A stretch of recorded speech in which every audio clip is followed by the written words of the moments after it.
So first, in my main business is West Coast Diesels. We've been around since 2011.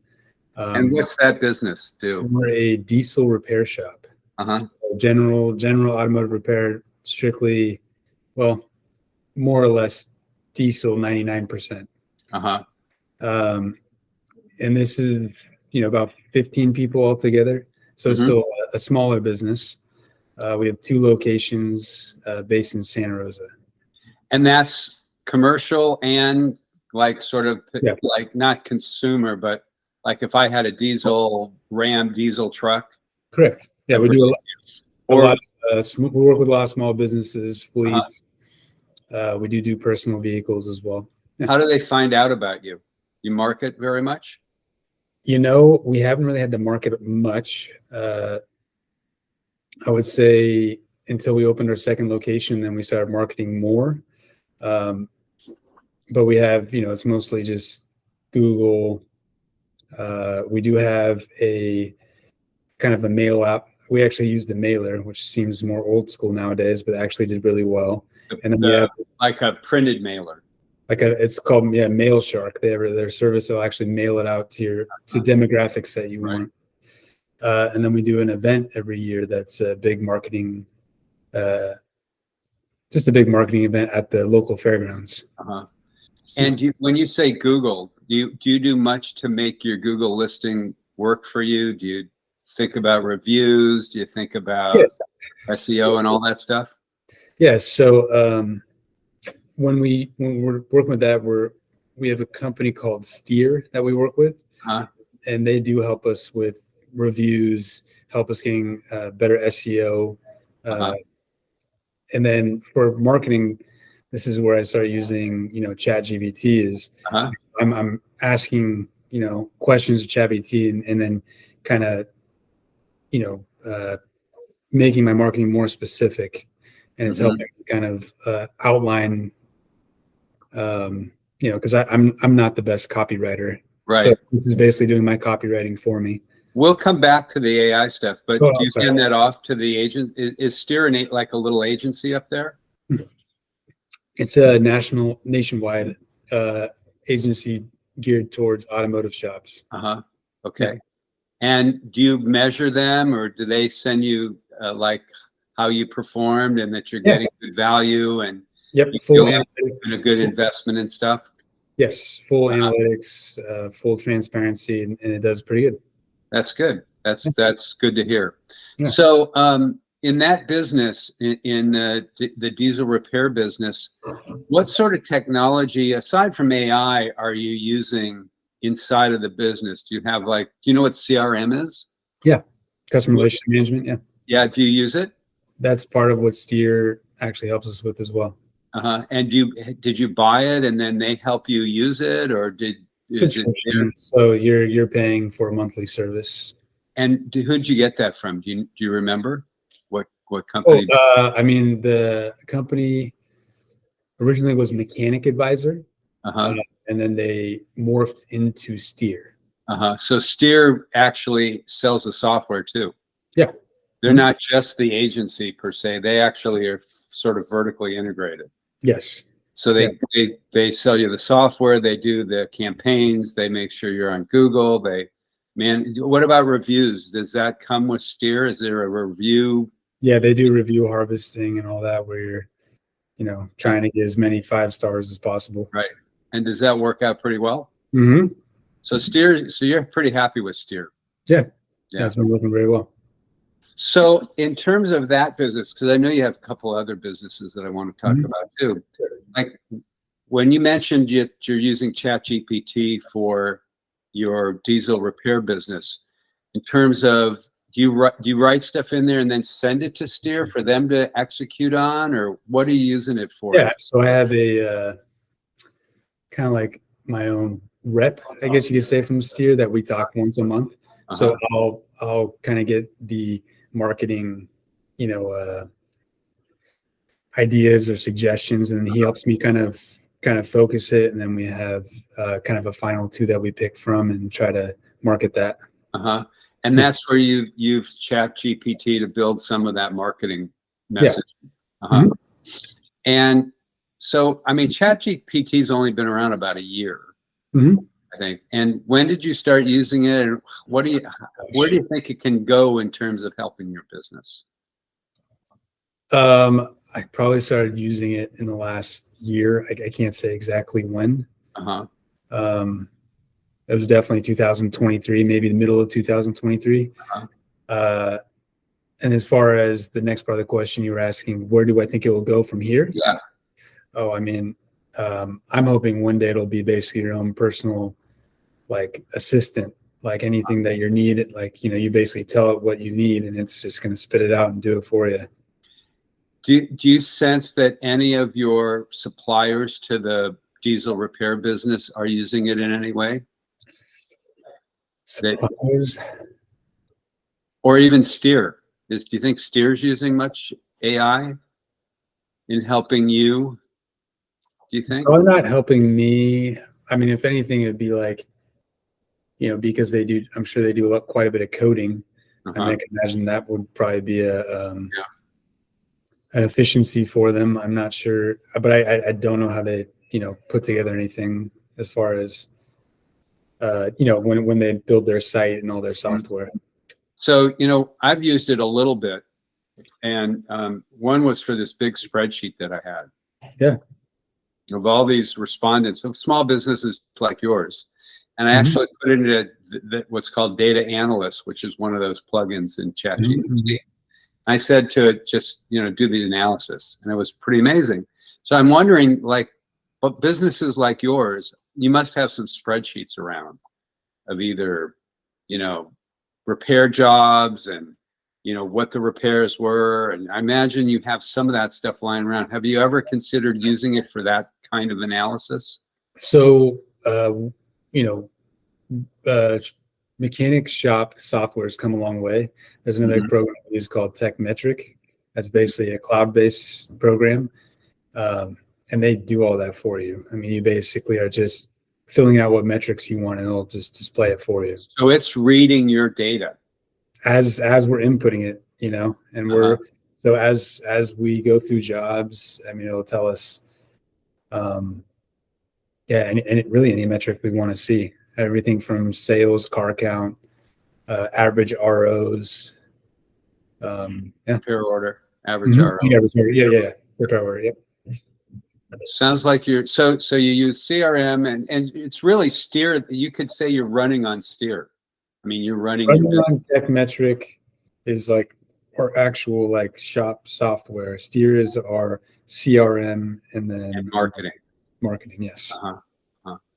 And other ways you think you could use AI inside of your business, as in the diesel repair business, have you thought about? I mean, yeah, as far as things I wish it was around for a few years ago when I'm doing the employee handbook, that would be fantastic to have something like that. That would have been instead of, consulting with someone, I could have probably just had them write everything. Interesting. Really interesting use case. Yeah. Any procedures that, I've actually had procedures where I say, hey, I need a procedure for this particular deal. And it'll give me not just one, but multiple options of what I can go through. So you're using it to write some procedures? Yes. For your technicians and stuff? Yeah. They should do step by step. Correct. Yeah. Interesting. Now, when we met, you said you had a couple of other businesses. What are you using technology-wise in those other two businesses? And would you mind sharing what those two businesses are? Sure. So one is BW Builder, which is a construction company, but we don't do as much. Well, that's what you met Matt with. Right. Yeah, so we do more consulting and more insurance work than anything else. That is probably the business that we use AI the least. But when we're setting up all these documents for people to fill in information or about their claim and their properties, or if we're trying to get different forms, for we have different things that we do. So we do a scope of loss reports, then we do what you call RCEs, which are basically real estate cost estimations. And So to make those forms, we'll use like a form of, like Chat GPT to help us just create the forms. The forms. Yeah. And then you had one other nonprofit business, right? Yes. Yeah. West Coast Fundamentals. And that's basic. I've used Chat GPT. What is that business? Describe it. So what we're trying to do with this is it's brand new. It's within like a couple years now. But what we're lacking in our industry as far as, mechanics, trades, is there's not a huge draw. Everyone was basically told to go to university and that was it. So now we're trying to kind of bring, highlight the fact that you can still have a good career and, a good pathway for trades and mechanics. And then also, my one thing that I'm trying to put into it as well as the finance and basic budgeting background into it. So young people that, it's not just about trying to make the most money, but it's how do you deal with your money and budget your money. Yeah, exactly. So fascinating. We're trying to. What's really interesting about what you're saying is that as we talk about Chat GPT, I could imagine a scenario in 10 years, maybe fewer years, where that trades are going to be the place where people are going to rush, because conceivably all the stuff that people are off at university learning is what these machines will be able to do. I completely agree. So that's one of the reasons why this is coming along. This has been kind of one of my pet projects because I feel the same way. I think eventually, like I have a lot of buddies that went to college with that are computer programmers, they're CPAs, they're, different things where they work on a computer all day. Right. And I can see those types of jobs or careers being replaced, unfortunately. Yeah. It's we're at this really fascinating point in our sort of society. Yeah. This machine, whatever it's called, AI, ChatGPT, whatever these machines. It's statistical databases. It's like a huge, huge database that is really good at probability. Well, and just, think about the CPA friend, right? I mean, here's all my stuff. Yeah, I can put it into ChatGPT and say, okay, take all my receipts and all these spreadsheets of my expenses and add them up and put them into the 1040. Exactly, and maybe a CPA just has to stamp it real quick. Right. So it's going to be I think it's going to be fascinating. That's why my partner and I are doing this. Yeah. Because we're trying to understand from people like you just where the implications are going to be with this stuff. And I would imagine, what about your technicians? Do you think where's AI going to fit into the actual, bolting and, or learning how to do that stuff, or, where do you think it has? Where I think it has the most possible use is, part of what we do as a shop that maybe a lot of people don't think about is we have to record a lot of, or we have to notate everything we do, and we have to say why we're doing it and tell a story of what's going on from when the moment the car arrives to everything we're looking at, everything we're seeing, why we want to do the repair, and then also the final inspection. I think AI could kind of streamline that, where you basically just talk to something and it fills it in the way you want it to fill it in. And, I could say every day we're spending, tech's probably spending an hour writing or typing. Paperwork. Yes. Kind of like a physician does. Yeah, exactly. Imagine if you could streamline that into like 5 minutes. Right. That's, and in a business like mine, you're measuring everything off productivity. Right. So everything is 5 minutes, 15 minutes, 30 minutes. So, right. Yeah. Fascinating. So, I'm curious. So you're in contracting and in diesel repair and in this other thing. How do those fit together? Are you just you're just an entrepreneur who loves doing stuff, or is there some connection? My dad's was a contractor, so me and my brother grew up in the trades. Uh-huh. And my brother is actually who owns this West Coast Diesels with me. Uh-huh. So we grew up pounding nails, and we really liked trucks and engines. So we started doing that at night after work, and then it became a business after a few years. And yeah, for me, I love the entrepreneur side. So Tom is 100% West Coast. He that's his thing. Where right. I'm, I got to have my hands in multiple things. I don't know. I'm probably a little bit of a workaholic. Yeah. Well, most small businesses are. That's true. Small business operators are workaholics. It's kind of the nature, isn't it? They are. We're all a little masochists, I think. Well, I think we've covered a lot of what I wanted to try and understand. I think the notion of the technician just talking into something and it filling out all the forms is pretty interesting use case. I think the procedure is a really interesting use case for ChatGPT or whatever AI it is. Mm-hmm. And I imagine, and it's just coincidental or ironic or serendipitous that third thing you're doing is all about getting people into the trades. Mm-hmm. You may not have to work too hard at that pretty soon because the waves just might move in that direction. So I agree. Yeah. I am going to talk to Matt in about 30 minutes about sort of digging deeper into the real estate thing.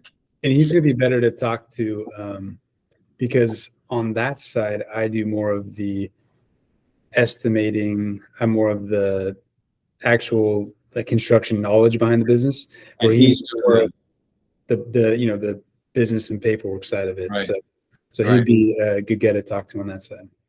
Do you think, one more question about the diesel repair business, as you think about it, I imagine you have some front office people of the 15 people who work there. Mm-hmm. Maybe it's a guy or a woman who's sort of handling the calls and doing all that.